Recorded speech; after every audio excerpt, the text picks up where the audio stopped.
Welcome back, chat, to episode 20 of the Hitters Meetings. Today, we get to cover some of the Brewers pitchers. But before we get into any of that, I am joined, as always, by my colleague, Coach Ken Anderson. Coach, how the heck are you doing, buddy?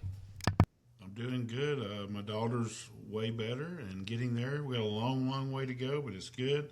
And just before you get started, I wanted to tell Braves Country I got good and bad news. The bad news is the Braves are hitting 181 with runners in scoring position over the last 7 games. The good news is they might not get a runner on base tonight against Mizorowski. So there's good and bad with that. Yeah, that's the catch-22 right there. We suck, but we're going to suck anyway tonight against this guy. There's just no other way around it, chat. So, all right, look, we're not going over the Giant series just because we sucked, and I think we can just say that across the board. Everybody sucked, so let's move on to bigger and better things. And I don't even think this is better, Ken, because in Game 1, we have probably arguably the best pitcher in Major League Baseball as of right this second. Jacob Mizorowski is pitching against us. So what you got on him? He throws very hard, and he's very confident. He's given up 1 earned run in his last 8 starts. So good luck tonight, boys. That's what I got on Mizorowski. Yeah, just in case you didn't hear it, last start against the Philadelphia Phillies, as you can see right there, a good old 105, chat. A good old 105 painted down the way, and I know Schwarber's upset because he got dotted up right there, but there's really no reason to argue right there, bud. That's a strike, unfortunately for you. Hate it for you. Not really. Team hate Philly all day.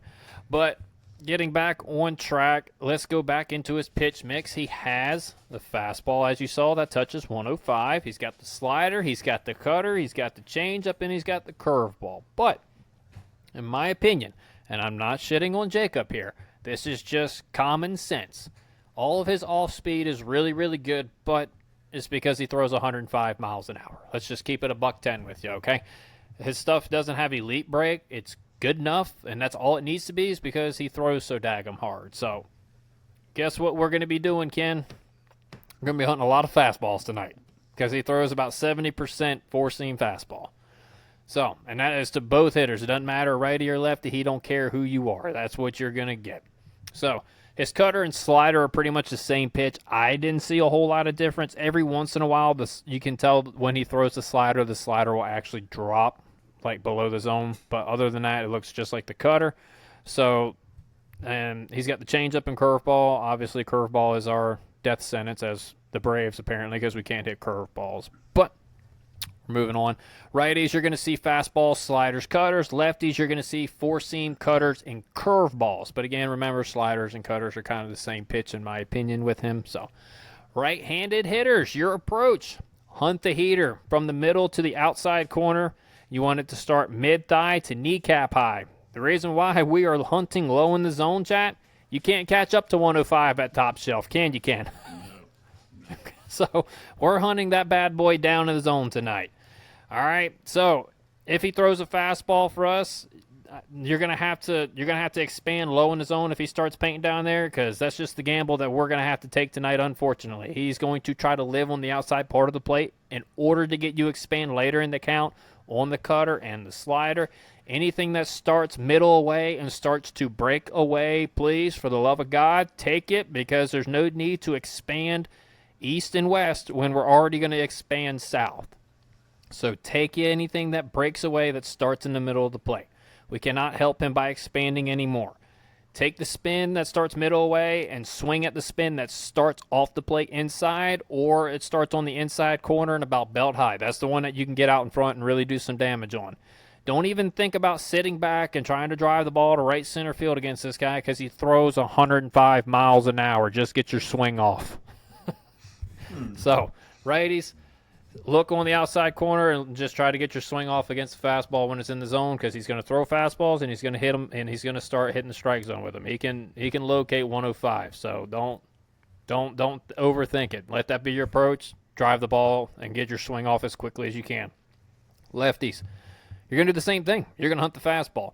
You want to see the ball inner third to outer third, thigh high to kneecap high. Again, This is putting us very susceptible to the curveball low, but we cannot bank on getting to the heater at the top of the zone. It's just too hard to hit 105 miles an hour at the top of the strike zone.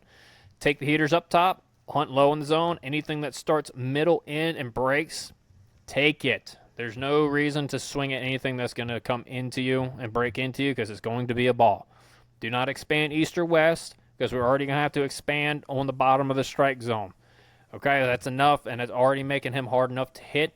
So do not come off the fastball ever unless he is showing us that he is increasing his off speed significantly this start, which is probably not going to be the case, especially with a guy who throws 105. So get on the fastball, stay on the fastball. Don't come off of it in any count. You're going to have to adjust to the off speed in a 2-strike count and try to foul it off because at some point he will throw another fastball in the strike zone for you, or he's going to try to go above the zone. But again, anything that starts up, that's a fastball we should be taking automatically. So, Ken, that is what I got on Jacob Mizorowski. And also, before you go up to the plate, pray to Jesus because that's the only thing that can help you more. Yeah, it's going to be a tough ride. But I will say this here. I said it in the series preview, is make him work. Make him throw. And so this is one of those that you probably want to set a quadrant and just go for it. And if he throws it in there, let it rip. And I'm with Ryan here. Just set fastball and look at a specific place in the plate. And if he makes you look dumb, you look dumb. But I'm looking and trying to, and you know what? I heard this one time from a great hitter. He said always against a great pitcher, and that pitcher he was talking about happened to be a guy named Nolan Ryan. I said, how do you approach him? And he said, I take my ace swing every swing because I feel if I hit him, it's going to go a long ways. So I think all the Braves should take their ace swing tonight, pick a quadrant and go for it, and hopefully they'll get him out of there after 5 or 6. Couldn't agree more. Lefties, if it starts in your window that you're hunting, let it rip. Right-handers, if it starts in that outside part of the plate, that zone that we're hunting, let it rip. I mean, you're not going to be late on one. I mean, you're not going to be early on 105. You're going to be late on 105, but you're not going to be early. So get it off as quickly as you can. And look, if he throws a cutter, if he throws a slider, and you're swinging before you can recognize it, I mean, it is what it is. Do your best to lay off the off speed that starts in that zone and breaks off the plate. But at the end of the day, he's going to be throwing fastballs at 105 miles an hour. Get it off. Get your swing off. And I know we want to be patient, too, to try to get his pitch count up, but at the end of the day, I don't want to be getting into a 2-strike count against this guy because that's almost a death sentence. And there's not many pitchers where it is a death sentence. This guy's one of them where it's a death sentence. Go ahead, Ken. You can be patient only by looking at one find your quadrant and swing it. So if it's not there, you take it. If he can dot it, he dots it, which you will. But just find a good pitch to hit. We're not trying to build up the pitch count, but if we try to find that quadrant and hit him and get some traction on the bases, I will say the lineup they're going to put out is one that if we get guys on base, we can do some stuff. We have some speed in the lineup. So I would definitely run on Little Will tonight, even though it's hard to run on 105. I would try to do something. So. Yeah, Ken makes a great point. We're hunting our quadrant, which is, like I said many times, is the window. If it starts, say, if it's right-handers, it's inside and it's a fastball, you got to take it. Like, you got to hunt your quadrant. Don't come off of it because if you do, you've already lost anyway. He's too good for you to cover everything. You got to pick a zone that you want, and you got to go after it. So, moving on to game 2, Ken, we got Mr. Kyle Harrison, which is a surprise that he's been as good as he has been, especially since he has not had a great career with the Giants or the Red Sox. So, Ken, talk to me about Mr. Harrison. Mr. Harrison is an enigma, and he's getting traded because he loves his slurve way too much, and that fastball, if you're watching the video, it plays. So he gets fallen in love with his slurve. Me and Ryan both talked before. We don't get a chance to do that much on this, but I do like his changeup, which he threw his changeup a little bit more. I think Murphy is working with him. Murphy knows really good pitchers, their manager. I know he's not their pitching coach, but he comes from a pitching background. I think that's why it's helped him in Milwaukee. But as the age proved, if he gets off and starts falling in love with the slurve, you can hit this guy.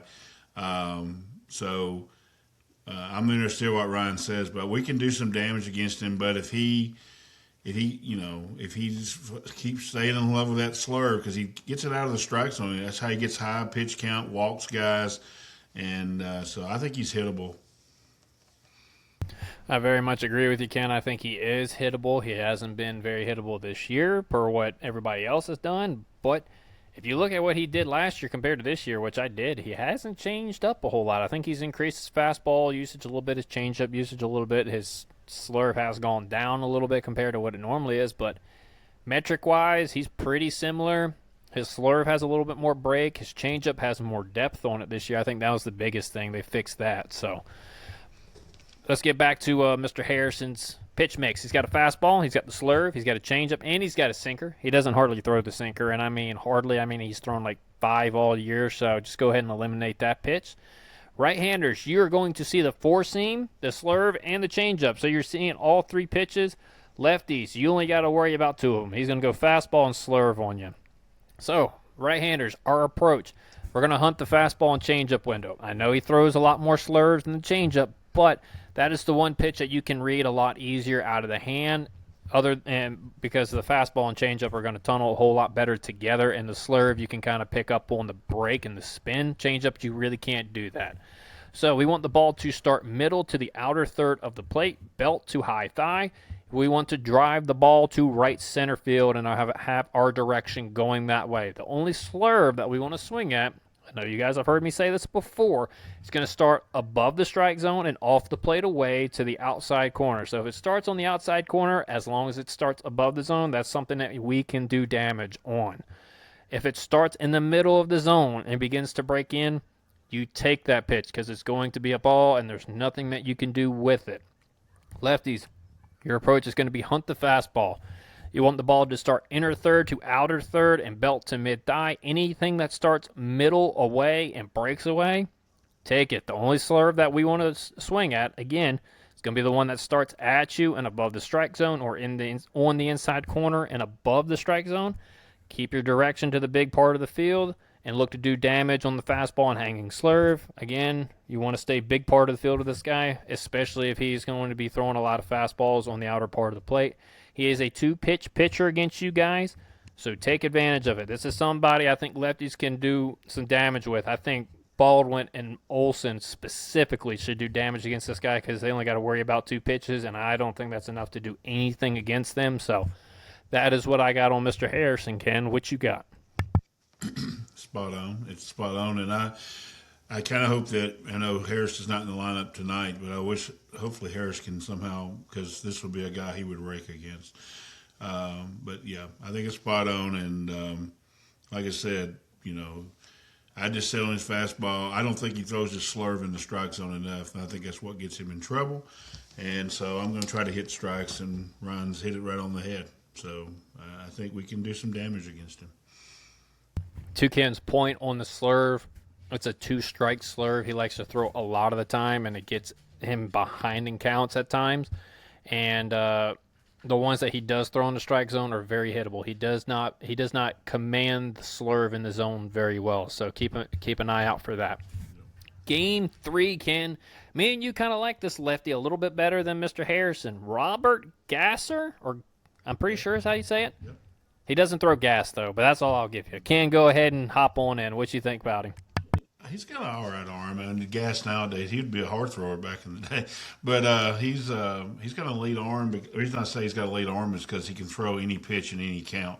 That's what I like about him. Is he can do that. That's the reason why I see 94 down the middle right there. See what I'm saying? Gets by him because he can throw any pitch, any strike. He throws, you have to correct me, 4 or 5 different pitches, and I like him. I think he's got a chance. Now, here's the deal. He's been hit on a little bit this year, but I think he's just learning how to pitch. So this is not going to be easy Sunday, so y'all don't look at the ERA and all that stuff because he's a lot better pitcher than what he looks like. I know we say that quite a few times on this podcast, but this guy literally is, I think he's going to be probably one of the, Mizorowski is going to be the toughest, but I think this kid right here is probably going to be the second toughest to hit. I think Harrison's actually going to be probably the easiest of the 3, and that's not taking anything away from him, but he doesn't have the weapons that He doesn't have 105 like Mizorowski does, and he doesn't have 4 really quality pitches that Gasser does. So let's go ahead and break him down a little bit.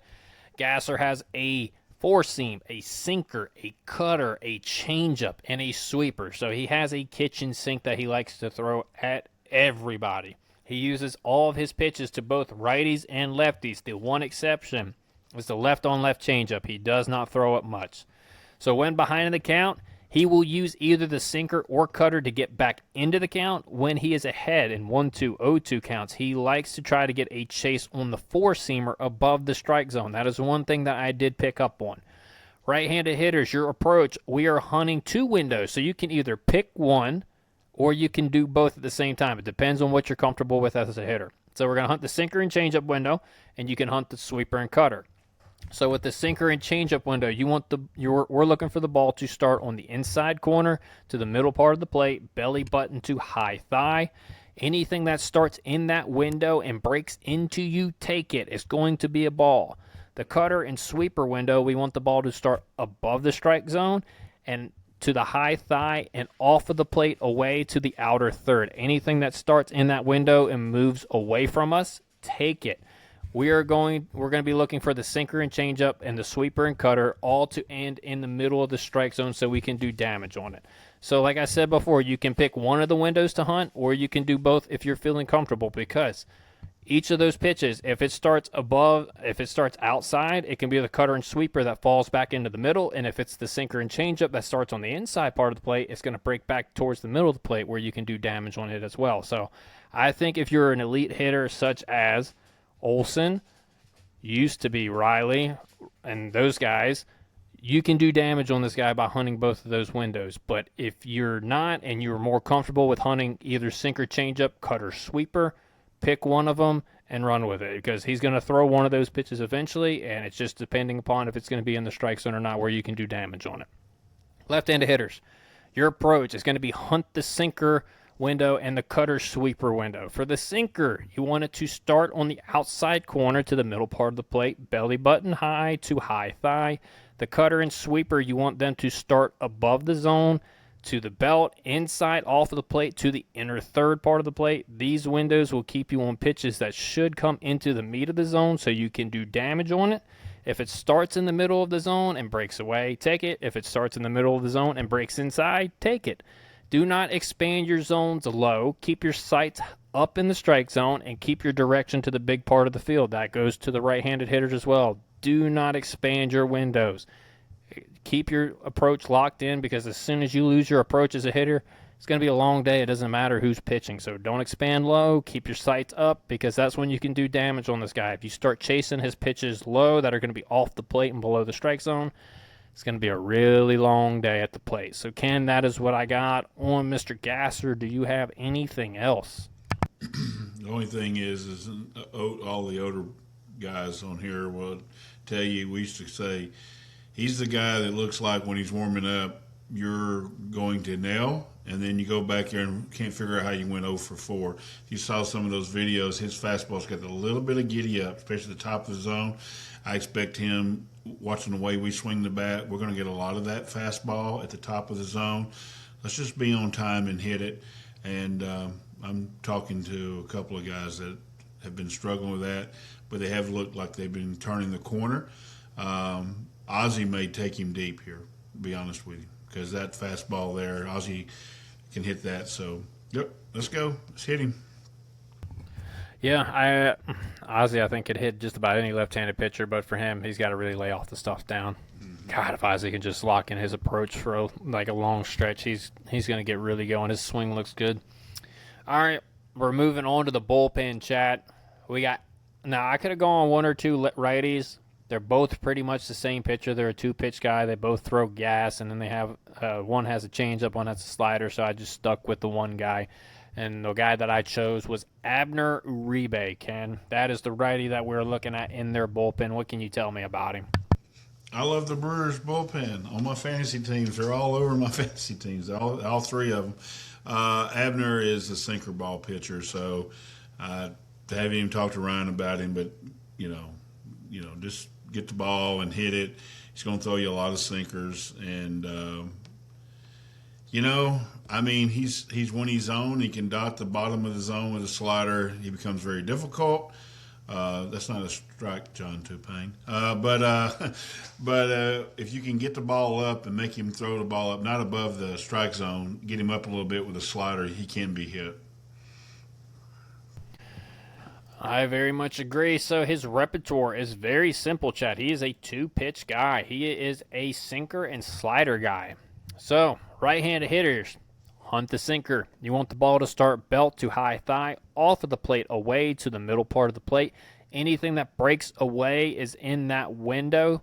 Take it because it's going to be a ball off the zone because it's a slider. The only slider that we want to swing at will be the one that starts above the strike zone to the high thigh and off of the plate from the inside corner to the inner third of the plate. So if it's up and in off the plate or up and over the inner third, you can do some damage on that slider because it's going to hang up for you to do it. Keep your direction to the big part of the field and do not expand low. And for the sinker, I would, like I said, really hunt that thing starting off the plate away to the outer third because it's going to come back into you. Keep your direction to center and right center field so you can really drive the ball to right field. If you get pull happy on this guy, you're going to top that sinker into the ground and you're going to swing over top of the slider and it's going to be an ugly at bat. If you keep your approach to right center field and you get the ball up a little bit, you're going to do some success against this guy. Lefties, your approach. Same thing, hunt the sinker. You want the ball to start off the plate into the middle and belt to high thigh. Anything that starts in that window and breaks in, take it.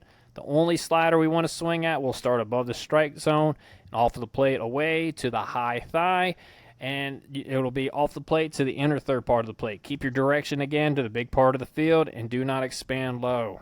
Really think about driving that sinker that comes back over the plate up the middle to left center field. And if you get a hanger, you get a slider up in the zone, do some damage on it, and you can get the barrel out in front and pull that pitch. But again, keep your direction and go into center field. It's going to be a lot better that way. You're going to have a lot more success more times than not. When you start getting pull happy, you're going to roll over the sinker, you're going to pull off the slider and probably not hit it and just strike out. So that's my approach against Mr. Abner Uribe. Ken, do you have anything else? He's a little bit of a head case, so if you can get in his head, that helps. And how to do that is have really good quality at bats. I wouldn't be surprised if it's Eli or Jorge. They lay a bunt down, get him flustered.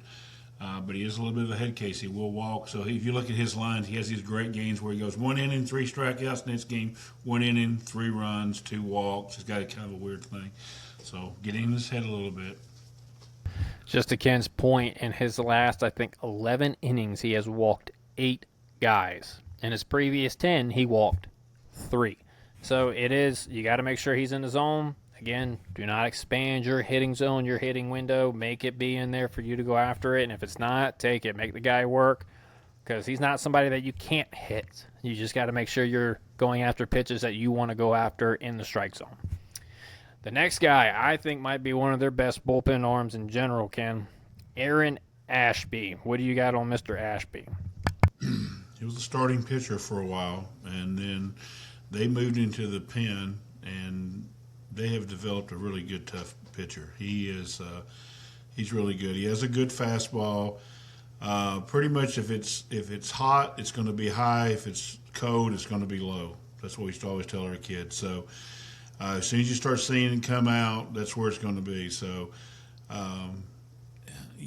these guys, we've been talking about these guys, whether it was Parker Messick or some of these guys like that, hit the ball middle backside. Stop trying to pull these guys, and you can have some sort of success. And, the only reason why that batter, I think that's Maldonado, struck out is because he's trying to yank the ball out of the ballpark, and he sees this curveball, and he can't hit it. So he's a tough ride. He has made himself into one of the best relievers in baseball, and it's phenomenal. It's good for him. He is one of the better lefties that the Braves will face out of anybody's bullpen this year. Unfortunately, he is not on our team. But let's get back to the task. He throws a sinker that can touch 98 miles an hour. He's got a changeup, a slider, a curveball, and he does have the four seam. He doesn't throw it often, so I wouldn't really worry about it. Right-handed hitters, you're going to see the sinker, changeup, and curveball. Lefties, you will see the sinker, slider with a sprinkle of the curveball. He will rely heavily on his sinker when he is behind in the count, and on the slider when ahead in the count to lefties. So the slider part's onto the lefties. When he's behind the count, both righties and lefties, he will rely on his sinker a lot. Right-handed hitters, your approach.